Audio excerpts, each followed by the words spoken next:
निक्की भाटी का केस हम सबको पता ही है। 21 अगस्त को ग्रेटर नोएडा के सिरसा विलेज के अंदर निक्की भाटी को जिंदा आग लगाकर उसका मर्डर कर दिया गया। निक्की के फादर ने बताया कि शादी में अच्छा खासा दहेज देने के बाद भी एक और एसयूवी कार और 36 लाख रुपए कैश की डिमांड लगातार निक्की के इन लॉज के द्वारा करी जा रही थी, जो कि ना देने पर निक्की के हस्बैंड विपिन और उसके घर वालों ने निक्की को जिंदा आग लगाकर मार डाला है। जैसा कि शुरू में वीडियो सामने आए, इसमें निक्की को आग में जलते हुए देखा जा सकता है और निक्की का बेटा जिसकी उम्र 6-7 साल है उसको ऑन कैमरा एक कन्फर्म करते हुए भी सुना जा सकता है। लेकिन बाद में इसमें बहुत अलग अलग बातें सामने आई। शुरू से शुरू करते हैं। दिसंबर 2016 में ग्रेटर नोएडा के कासना विलेज के रहने वाले भिखारी सिंह अपनी 2 बेटियों निक्की और कंचन की शादी ग्रेटर नोएडा के ही सिरसा विलेज के रहने वाले सत्यवीर के बेटे रोहित और विपिन के साथ बड़ी धूमधाम से करते हैं। इनकी शादी बहुत ही लेविश स्टाइल में हुई थी और निक्की के फादर ने दहेज में स्कॉर्पियो कार, गोल्ड ज्वेलरी और कैश के साथ साथ बहुत महंगे महंगे गिफ्ट आइटम्स भी दिए थे। निक्की और कंचन दोनों बचपन से अपने पापा की बहुत लाडली रही हैं।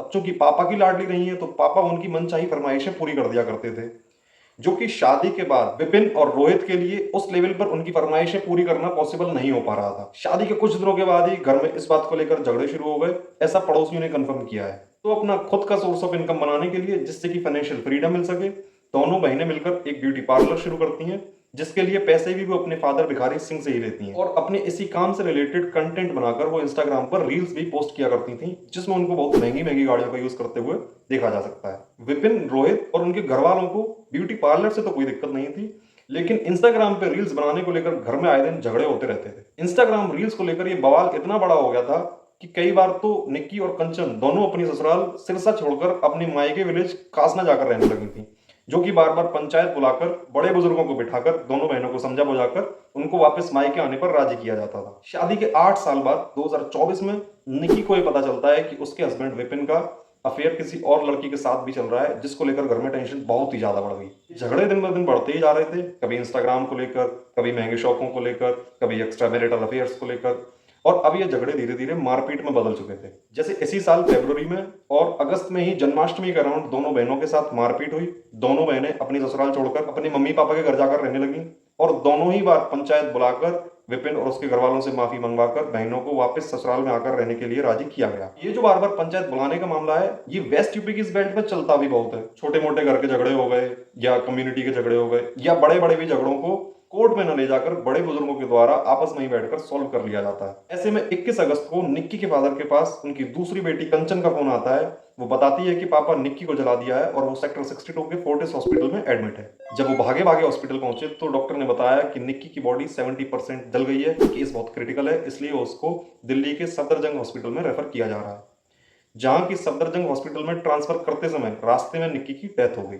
22 अगस्त को निक्की के फादर कासना पुलिस स्टेशन में एफआईआर लॉन्च कराते हैं, जिसमें वो बताते हैं कि दहेज की मांग के चलते उनकी बेटी का मर्डर निक्की के हस्बैंड यानी विपिन और विपिन के घरवाले यानी विपिन के भाई रोहित, विपिन के फादर सत्यवीर और विपिन की मदर दयावती ने किया है। मर्डर के तुरंत बाद ही निक्की के बेटे, जिसकी एज 6-7 साल है, उसकी एक वीडियो सामने आती है जिसमें उसको ये कहते हुए सुना जा सकता है कि पहले पापा ने मम्मी के ऊपर कुछ डाला, मतलब कुछ पेट्रोल वगैरह, फिर उनको मारा और फिर लाइटर से आग लगा दी। एक दूसरी बहुत ही हॉरिफिक वीडियो में निक्की को आग लगे हुए सीढ़ियों से उतरते हुए देखा जा सकता है। ये वीडियो मैं यूट्यूब गाइडलाइंस के चलते यहाँ पेस्ट नहीं कर सकता, तो इसका लिंक मैं डिस्क्रिप्शन में दे दूंगा, आप मेरे ट्विटर अकाउंट पे जाकर उसे चेक कर सकते हो। अब एफआईआर होने के बाद विपिन और उसके घरवाले फरार हो जाते हैं, जिनको पुलिस ट्रैक करके अलग अलग लोकेशन से अरेस्ट करती है। 24 अगस्त को पुलिस एनकाउंटर में विपिन के पैरों में गोली लगती है, जिसके बाद पुलिस उसको अरेस्ट कर लेती है। जिसके बाद विपिन की हॉस्पिटल के अंदर की एक वीडियो सामने आती है जिसमें वो कहते हुए नजर आता है कि मैंने कुछ नहीं किया है, निक्की ने अपने आप ही किया है। अब तक ये सारा मामला एक तरफा ही चल रहा था, लेकिन ये कॉम्प्लिकेटेड तब हो जाता है जब दूसरी साइड के वीडियो आना शुरू होते हैं। जैसे कि एक पुराना वीडियो सामने आया जिसकी डेट तो कंफर्म नहीं है, लेकिन उसमें विपिन को मारपीट करते हुए निक्की के साथ देखा जा सकता है, लेकिन विपिन की मां यानी निक्की की मदर इन लॉ निक्की को बचा ही रही है और विपिन को मारपीट के भगा रही है।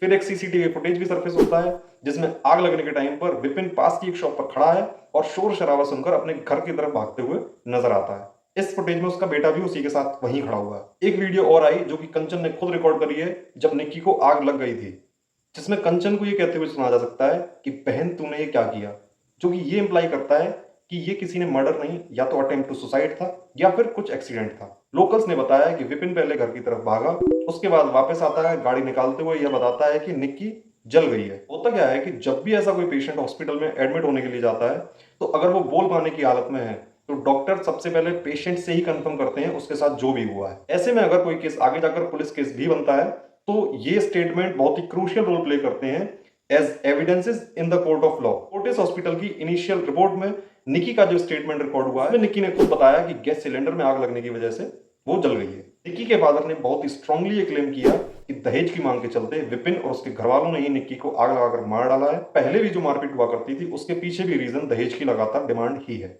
वहीं विपिन की साइड से लोग, उनके पड़ोसी, ये बोल रहे हैं कि दहेज की डिमांड जैसा कुछ भी नहीं था, आपसी झगड़ों को लेकर मारपीट होती थी, जिसके पीछे रीजन वही इंस्टाग्राम रील्स और रोज नए नए महंगे खर्चों को पूरा करने के लिए निक्की और कंचन की पैसों की डिमांड। इस बीच एक वीडियो और आई जिसमें निक्की की भाभी अपने इन लॉज के ऊपर, यानी निक्की के पेरेंट्स के ऊपर, सेम यही दहेज को लेकर हरासमेंट के आरोप लगा रही हैं कि कैसे शादी के 9 महीने के अंदर ही उनको इतना हैरास कर दिया गया कि वो अपनी ससुराल छोड़कर मायके आकर रहने लगी हैं। खैर, पुलिस की इन्वेस्टिगेशन अभी जारी है, वो इन सभी वीडियोस की टाइमलाइंस को क्रॉस चेक करने के बाद ही कुछ बोल सकते हैं। लेकिन इसमें कुछ बातें हैं जो बहुत ही ज्यादा डिस्टर्बिंग है। पहला ये कि वो पंचायत, वो कम्युनिटी, वो समाज जो कि बार बार निक्की के साथ हो रही मारपीट को नजरअंदाज करते हुए उसको वापस ससुराल जाकर रहने पर मजबूर किया करता था, क्या अब वो निक्की को वापस ला सकता है? निक्की की सिस्टर कंचन, जो कि अपनी बहन को आग लगने के बाद भी सिर्फ वीडियो ही बनाती रही, क्या कोई सेंसिबल इंसान ऐसी सिचुएशन में वीडियो बनाता रहेगा, या फिर जिसको आग लगी है उसको बचाने की कोशिश करेगा? क्या कोई संवेदना बाकी नहीं रह गई है, या सिर्फ इसलिए कि ससुराल वालों को केस में फंसाया जा सके उसके लिए वीडियो रिकॉर्ड करना ज्यादा जरूरी हो जाता है बजाय विक्टिम को बचाने के? क्या इंस्टाग्राम पे वीडियोस पोस्ट करना आपके लिए इतना ज्यादा जरूरी है कि उसके लिए आप अपने रिश्तों को ताक पर रख दो? अगर इंस्टाग्राम आपके घर वालों को पसंद नहीं है तो आप उसको छोड़ भी तो सकते हो अपने रिश्तों को बचाने की खातिर। इंस्टाग्राम पर निक्की की सिस्टर अभी भी फुल फ्लेजेडली एक्टिव है और डेथ के बाद बिना एक भी दिन का गैप किए रोज के 3, 4, 5 रील पोस्ट कर रही है। For her Instagram views matters more than a recently deceased sister. Dowry prohibition act जैसा एक समाज सुधारक कानून, जिसको अपने ईगो सेटिस्फेक्शन के लिए वेपनाइज करके इतना मिसयूज कर लिया गया है कि जिन महिलाओं को इसकी वाकई जरूरत होती है उनके केसेस भी डाउटफुल हो जाते हैं। मेरा मानना यह है कि दहेज उत्पीड़न के जितने भी केस असलियत में सच होते हैं, वो शादी के कुछ टाइम बाद ही फाइल हो जाते हैं। इतने टाइम के बाद दहेज उत्पीड़न के केसेस 100% झूठ होते हैं। खैर, investigation is ongoing, so we can rule out anything, but as a society we need to introspect ourselves. What are we doing? Where are we going? There was a time when Indian families were considered the strongest institutions among all, but if we keep on going in this direction we are doomed for sure.